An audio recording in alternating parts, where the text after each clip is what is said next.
നമ്മളപ്പോൾ ദോശ ചുട്ടാൽ കുറച്ച് മാവേലോടെ ഫ്രിഡ്ജിൽ ബാക്കി ഉണ്ടാവുമല്ലേ.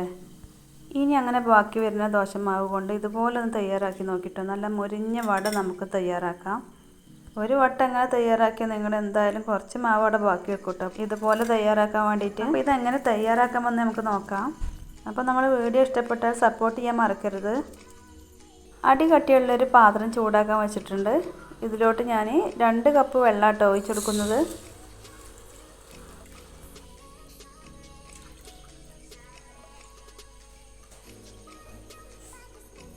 ഇനി വെള്ളം നന്നായി തിളച്ച് വരട്ടെ. അപ്പോൾ വെള്ളമൊക്കെ നന്നായി തിളച്ച് വന്നിട്ടുണ്ട്. ഇനി ലോ ഫ്ലെയിമിലിട്ടിട്ട് നമുക്ക് 1 കപ്പ് റവ ഇതിലോട്ട് ഇട്ട് കൊടുക്കാം. നമ്മൾ ഉപ്പുമാവൊക്കെ വേവിച്ചെടുക്കൂലേ, അതുപോലെ ഒന്ന് വേവിച്ചെടുക്കാം. 1 കപ്പ് റവക്ക് 2 കപ്പ് വെള്ളം ആ തോതിലാട്ടോ എടുത്തിട്ടുള്ളത്. ഇതിലുള്ള വെള്ളമൊക്കെ ഒന്ന് വറ്റി വരുന്നത് വരെ നമുക്കൊന്ന് വേവിച്ചെടുക്കാം. അപ്പോൾ ഇത് റവൊക്കെ നന്നായി വെന്ത് വന്നിട്ടുണ്ട്. ഇനി നമുക്ക് ഫ്ലെയിം ഓഫ് ചെയ്യാം. ഇനി ഇത് നന്നായിട്ടൊന്ന് ചൂടാറി വരട്ടെ. എന്നിട്ട് നമുക്ക് ഒന്ന് കുഴച്ചെടുക്കണം. റവ കട്ട പിടിച്ച പോലെ ആയിട്ടുണ്ട്. അത് നമുക്ക് നന്നായിട്ട് കുഴച്ചെടുക്കുമ്പോൾ ശരിയാവും. അപ്പോൾ അത് നന്നായിട്ട് ചൂടാറി വന്നിട്ടുണ്ട്. ഇനി നമ്മളിത് മറ്റൊരു ബൗളിലേക്ക് മാറ്റാം.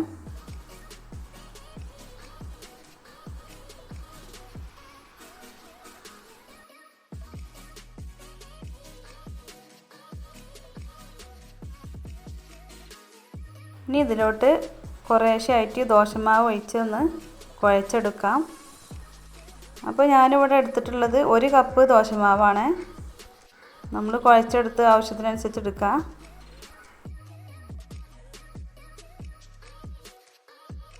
ഇനി ദോശമാവും കൂടെ കൂട്ടി നന്നായി ഒന്ന് സോഫ്റ്റാക്കി കുഴച്ചെടുക്കാം.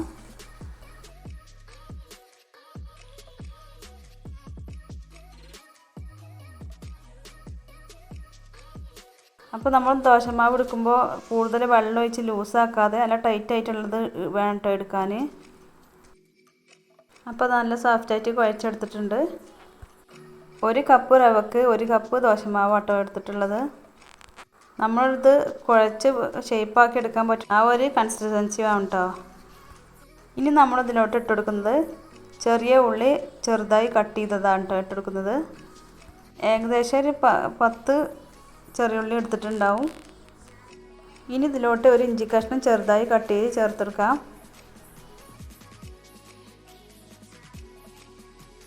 ഒരു തണ്ട് മല്ലിയില ചെറുതായി കട്ട് ചെയ്തതും കൂടെ ഇട്ടുകൊടുക്കാം.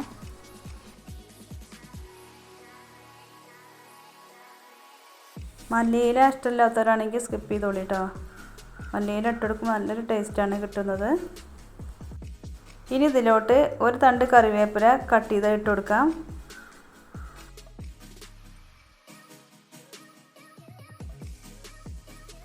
ഇനി ഇതിലോട്ട് 1/2 ടീസ്പൂൺ കുരുമുളക് പൊടിച്ചതാട്ടോ ചേർത്ത് കൊടുക്കുന്നത്. പിന്നെ ഇതിലേക്ക് പച്ചമുളക് ചേർത്ത് കൊടുത്തിട്ടില്ല. നിങ്ങൾക്ക് വേണമെങ്കിൽ ചെറുതായി കട്ട് ചെയ്ത് ചേർത്ത് കൊടുക്കാം. മക്കൾക്ക് ഇത് കഴിക്കുന്ന സമയത്ത് കടിക്കാതിരിക്കാൻ വേണ്ടിയിട്ടാണ് കേട്ടോ ചേർത്ത് കൊടുക്കാത്തത്. ഇനി ആവശ്യത്തിനുള്ള ഉപ്പും കൂടെ ചേർത്ത് കൊടുക്കാം. ദോശമാവിൽ ഓൾറെഡി ലേശം ഉപ്പ് ഇട്ടിട്ടുണ്ടായിരുന്നു. അപ്പോൾ നമ്മൾ അതിനനുസരിച്ച് ഇട്ട് കൊടുക്കാം. അല്ലെങ്കിൽ നമ്മൾ റവ വേവിച്ചെടുക്കുന്ന സമയത്ത് ഉപ്പ് ഇട്ട് കൊടുത്താൽ മതി. എപ്പോൾ ഇട്ട് കൊടുത്താലും നമ്മൾ ഒന്നും കൂടെ കുഴച്ചെടുക്കുമ്പോൾ എല്ലാം കൂടെ മിക്സായി വന്നോളും. ഇനി എല്ലാം കൂടെ ഒന്നും കൂടെ ഒന്ന് മിക്സ് ചെയ്തെടുക്കാം. ചേരുവകളൊക്കെ എല്ലാ ഭാഗത്തേക്കൊന്നും ആയിക്കോട്ടെ. അപ്പോൾ ഇതാ ഒന്നും കൂടെയൊക്കെ ഒന്ന് കുഴച്ചെടുത്തിട്ടുണ്ട്. ഉള്ളിയും കറിവേപ്പിലും ഒക്കെ എല്ലാ ഭാഗത്തേക്കും എത്തിയിട്ടുണ്ട്. ഇനി കയ്യുമ്പോൾ കുറച്ച് വെള്ളമാക്കിയിട്ട് ഒന്ന് ഉരുട്ടിയെടുക്കാം.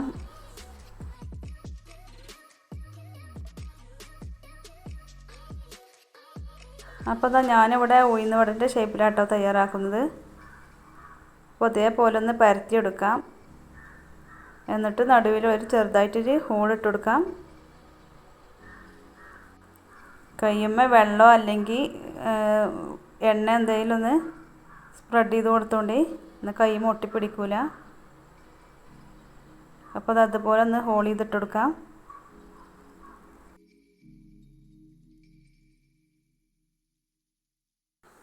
അപ്പോൾ ബാക്കിയുള്ളതും കൂടെ ഇതുപോലെ ഒന്ന് ഷേപ്പ് ചെയ്തെടുക്കാം. കയ്യിൻ്റെ വിരലുമ്പോൾ ഒന്ന് നനച്ച് കാണ്ടൊന്ന് ഇതുപോലെ ഹോൾ ചെയ്തിട്ടെടുത്താൽ പെട്ടെന്ന് കറക്റ്റായിട്ട് കിട്ടും കേട്ടോ. അപ്പോൾ 1 കപ്പ് റവ കൊണ്ട് ഞാനിവിടെ 8 വട ഷേപ്പാക്കി എടുത്തിട്ടുണ്ട് കേട്ടോ.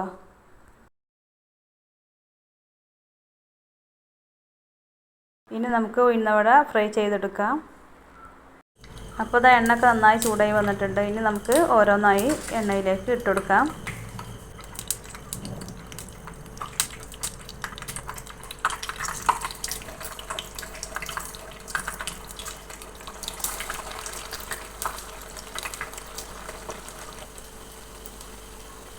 അപ്പോൾ ഞാനിവിടെ 3 എണ്ണം വെച്ചാട്ടോ ഫ്രൈ ചെയ്തെടുക്കുന്നത്. ഫ്രൈ ചെയ്തെടുക്കുന്ന പാനിൻ്റെ വലിപ്പത്തിനനുസരിച്ച് നമുക്ക് എത്ര എണ്ണം വേണമെങ്കിലും ഇട്ടുകൊടുക്കാം.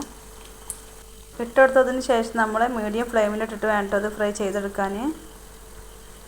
റവ വെന്തതാണെങ്കിലും ദോശമാവ് നമ്മൾ ചേർത്തിട്ടുണ്ടല്ലോ. അപ്പോൾ ഒരു ഭാഗം ഫ്രൈ ആയി വന്നിട്ടുണ്ട്. ഇനി നമുക്ക് മെല്ലെ ഒന്ന് മറിച്ചിട്ടെടുക്കാം. വട ഫ്രൈ ചെയ്തെടുക്കുന്ന സമയത്ത് എണ്ണ പൊട്ടിത്തെറിക്കുക അല്ലെങ്കിൽ എണ്ണ കൂടുതൽ കുടിക്കുക അങ്ങനത്തെ പ്രശ്നങ്ങളൊന്നുമില്ല കേട്ടോ. നല്ല ക്ലീൻ ആയിട്ട് തന്നെ നമുക്ക് കിട്ടും. സാധാരണ തയ്യാറാക്കുന്ന ഉഴുന്ന വടനെക്കാട്ടിലും സോഫ്റ്റായിട്ടും ടേസ്റ്റായിട്ടാണ് ഈ വട കഴിക്കാൻ. അപ്പോൾ നമ്മളെ ഉഴുന്ന വട ഇവിടെ റെഡി ആയിട്ടുണ്ട്. ഇനി നമുക്ക് എണ്ണയിൽ നിന്നും കോരി മാറ്റാം. ബാക്കിയുള്ളതും നമുക്കിതുപോലെ ഫ്രൈ ചെയ്തെടുക്കാം. അപ്പോൾ ഇതാ ഉഴുന്ന വട ഫ്രൈ ചെയ്തെടുത്തിട്ടുണ്ട്. അപ്പോൾ ദോശമാവ് ബാക്കിയൊക്കെ വന്നാൽ ഇതുപോലെ ഒരു വട്ടമെങ്കിലും തയ്യാറാക്കി നോക്കുക.